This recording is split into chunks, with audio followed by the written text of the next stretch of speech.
राधे राधे, जय श्री कृष्णा। तो आज है 12 नवंबर। तो आज हमारे श्याम बाबा का जन्मदिन है। तो सभी को मेरी तरफ से श्याम बाबा के जन्मदिन की हार्दिक शुभकामनाएं।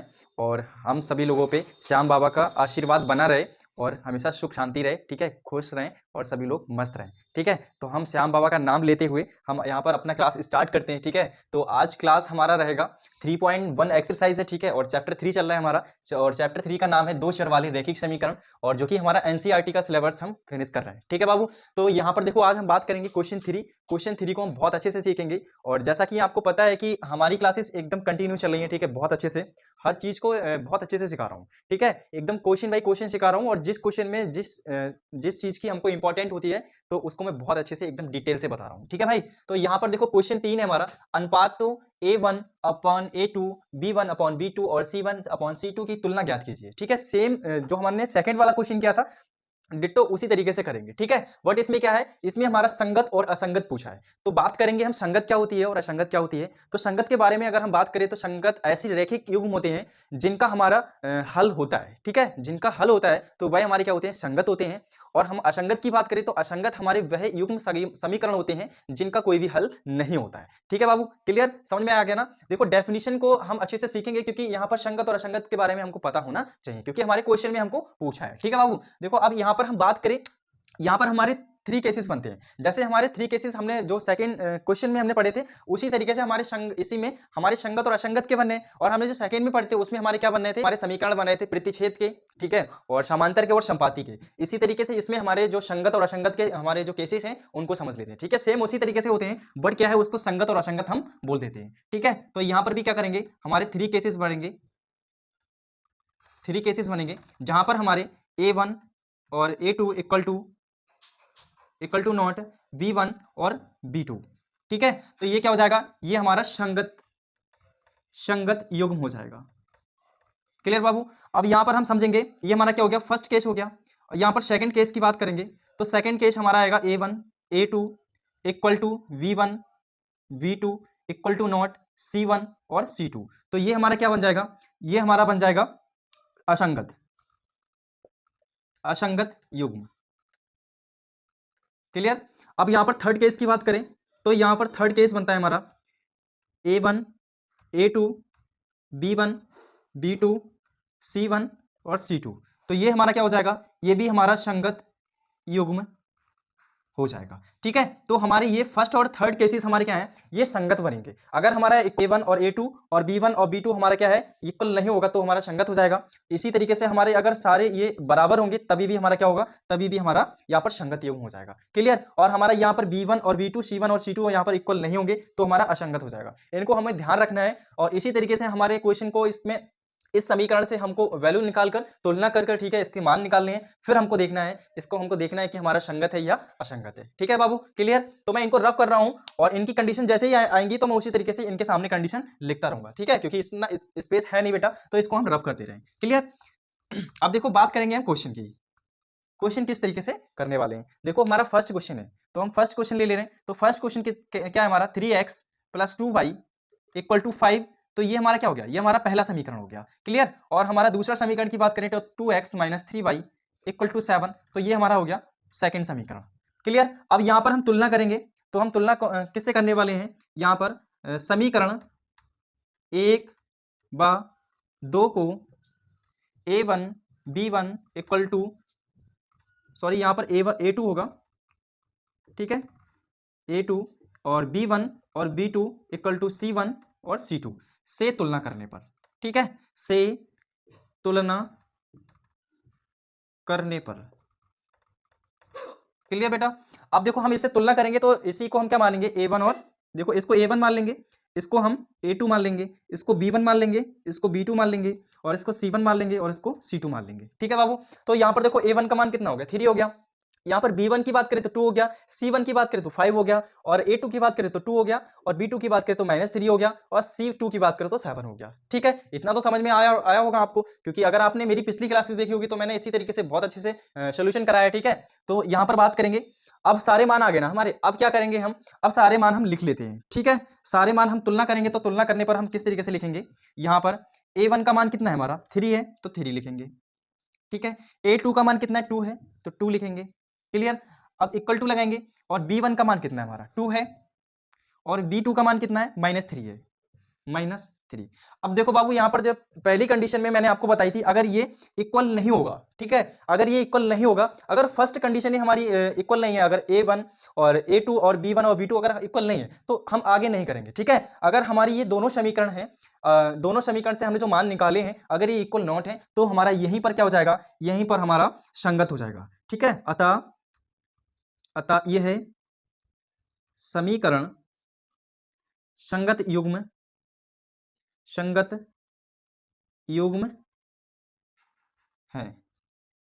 ठीक है बाबू। अतः ये संगत युग्म है क्योंकि ये क्या आ गया हमारा, ये हमारा 3/2 इक्वल नॉट 2/-3 आ गया। तो यहां पर हमारी कंडीशन कौन सी लागू हो रही है, फर्स्ट वाली लागू हो रही है ना, a1 a2 equal to not v1 और v2। तो हमारी कंडीशन किसको लागू करती है, ये हमारी संगत को लागू करती है, ठीक है। तो हमारी क्या हो जाएगी, संगत युग्म बन जाएगा, ठीक है बेटा। तो इसके बाद हम बात करेंगे सेकंड क्वेश्चन, सेम इसी तरीके से करने वाले, कुछ नहीं करना है, ठीक है, बहुत ईजी है एकदम, ठीक है बेटा। अगर हम कॉन्सेप्ट को अगर आप स्टेप बाय स्टेप सीख लोगे तो मुझे नहीं लगता कि ये कठिन है, ठीक है, एकदम हलवा है, ठीक है बेटा। तो यहां पर बात करेंगे हम अब सेकंड क्वेश्चन की, इसको हम रफ कर रहे हैं, ठीक है। और आप भी साथ साथ में नोट करते रहो क्योंकि अगर आप अच्छे से नोट्स बना लोगे ना तो रिवीजन करने में कोई प्रॉब्लम नहीं आएगी बेटा, ठीक है। इसलिए मैं आपसे बोलता हूं बार बार कि आप नोट करो मेरे साथ, क्योंकि एकदम अच्छे से सीख रहे हैं तो उसको अच्छे से तभी हम सीख पाएंगे जब हम नोट करेंगे, क्लियर। अब यहाँ पर हम सेकंड क्वेश्चन की बात करेंगे, तो सेकंड क्वेश्चन देखते हैं, फर्स्ट वाला क्वेश्चन हो गया हमारा, ठीक है। सेकंड क्वेश्चन क्या है हमारा, सेकंड क्वेश्चन क्या है हमारा, देखते हैं क्या है, 2x - 3y इक्वल टू 8, ठीक है। तो ये क्या हो गया हमारा, ये पहला समीकरण हो गया और हमारा आगे क्या दिया हुआ है, दूसरा समीकरण ये दिया हुआ है 4x - 6y इक्वल टू 9। तो ये सेकंड समीकरण हो गया, ठीक है। तो हमारा यहाँ पर a1 हो जाएगा ये और a2 हो जाएगा ये v1 v2 और c1 और c2, ठीक है बेटा। अब यहाँ पर हम बात करेंगे, तुलना करेंगे, तो यहाँ पर समीकरण 1 व 2 को यहाँ पर a1 और a2 equal to v1 v2 equal to c1 c2 से तुलना करने पर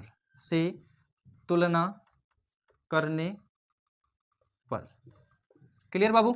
अब देखो यहाँ पर तुलना करेंगे तो a1 का मान कितना है 2 है, सेम उसी तरीके से करेंगे बेटा, ठीक है। a1 का मान कितना है 2 है, देखो यहाँ पर क्लियर। a2 का मान कितना है, यहाँ पर a2 का मान कितना है 4 है, तो 4 लिखेंगे, इक्वल टू लगाएंगे, है ना, इक्वल टू लगाएंगे। इसके बाद b1 का मान देखेंगे तो b1 का मान कितना है -3 है, तो -3 लिखेंगे, अपॉन करेंगे। और यहाँ पर b2 का मान देखेंगे तो b2 का मान कितना है -6 है, तो -6 लिखेंगे, ठीक है बाबू। इसके बाद इक्वल टू है, इसके बाद c1 का मान देखेंगे तो c1 का मान कितना है 8 है, तो 8 लिखेंगे। और यहाँ पर c2 का मान कितना है 9 है, तो 9 लिखेंगे, ठीक है। अब यहाँ पर हमारा कुछ कट रहा है, देखो माइनस से माइनस कट जाएगा और यहाँ पर 3 एकम 3 3 2 6 हो जाएगा, ठीक है। और यहाँ पर 2 1 2 2 2 4 हो जाएगा, तो 1/2 आ जाएगा, यहाँ पर 1/2 आ जाएगा, क्लियर। और ये क्या है, ये 8/9 है। तो देखो मैंने बताया था बाबू आपको कि अगर हमारा इस तरीके से कंडीशन आ जाएगी, ठीक है, इक्वल टू नॉट 8/9, अगर हमारा ये वाला जो b1 और b2 और c1 और c2 इक्वल टू नॉट होगा तो मैंने आपको क्या बताया था कि ये हमारा क्या हो जाएगा, ये हमारा असंगत युग्म बन जाएगा, ठीक है। मैंने कंडीशनें सारी लिखवाई है आपको, अगर आपने क्लासेस को शुरू से देखा होगा इस वाली क्लास को तब आपको अच्छे से क्लियर हो रहा होगा, ठीक है। तो यहाँ पर क्या है, ये हमारा इक्वल नहीं है, तो ऐसी समीकरण हमारी क्या होती है, ऐसी समीकरण हमारी अतः यह है समीकरण, ठीक है, समीकरण क्या है, असंगत है, ठीक है। क्योंकि यहां पर हमारा कौन सा केस अप्लाई हो रहा है, यहां पर हमारा सेकंड वाला केस अप्लाई हो रहा है। सेकंड केस कौन सा था हमारा, सेकंड केस की बात करें तो यहां पर a1 अपॉन में a2, ठीक है, equal to v1 v2 equal to not c1 c2, ठीक है। तो यहां पर ये वाला हमारा केस अप्लाई हुआ है, तो ये केस हमारा क्या होता है, ये हमारा असंगत कहलाता है, क्लियर बेटा। तो आपको बहुत अच्छे से क्लियर हो गया होगा, ठीक है। इसके बाद हम बात करेंगे, यहां पर सेकंड क्वेश्चन हो चुका है हमारा, अब थर्ड क्वेश्चन की बात करेंगे, ठीक है। तो हम क्या कर रहे हैं बेटा, हम इसको रफ कर दे रहे हैं क्योंकि ये हमको बार बार लिखना पड़ रहा है, तो हम इसको नहीं लिखेंगे, ठीक है, क्योंकि बार बार लिखना नहीं पड़ेगा तो इसको हम रफ नहीं करेंगे, तो हम इसको हम रफ कर दे रहे हैं और उसको हम तुलना कर रहे हैं, वो हम ऐसा ही सेम लिखा रहने दे रहे हैं, ठीक है बेटा। तो यहाँ पर हम बात करेंगे, अब देखो यहाँ पर थर्ड क्वेश्चन हमारा क्या है, थर्ड क्वेश्चन क्या है, यहाँ पर 3/2 x + 5/3y इक्वल टू 7, ये समीकरण पहला हो गया।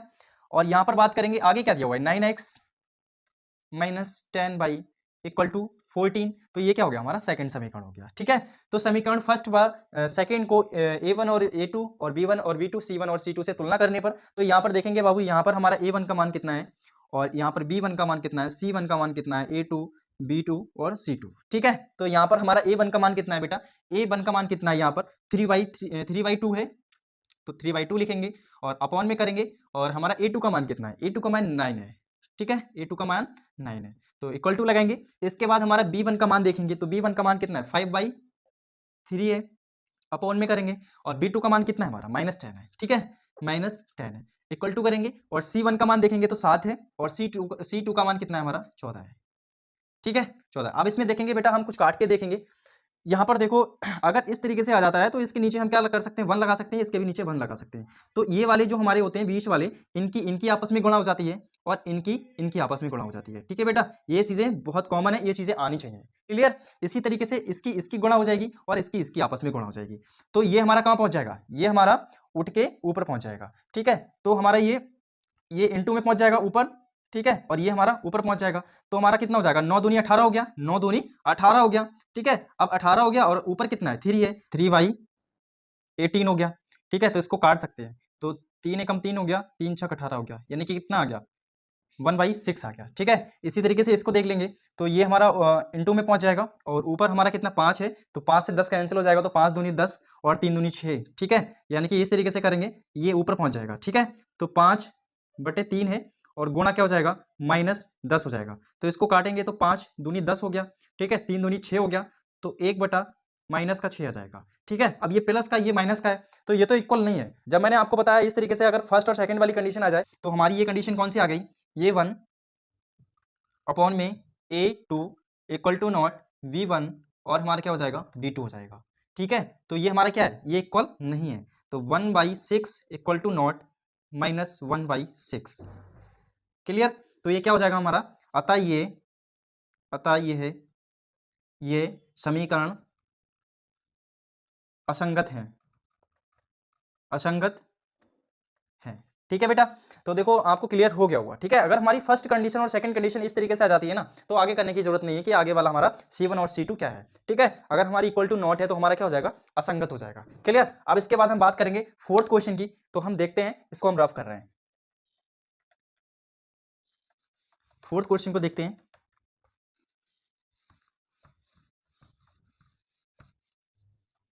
फोर्थ क्वेश्चन क्या है हमारा,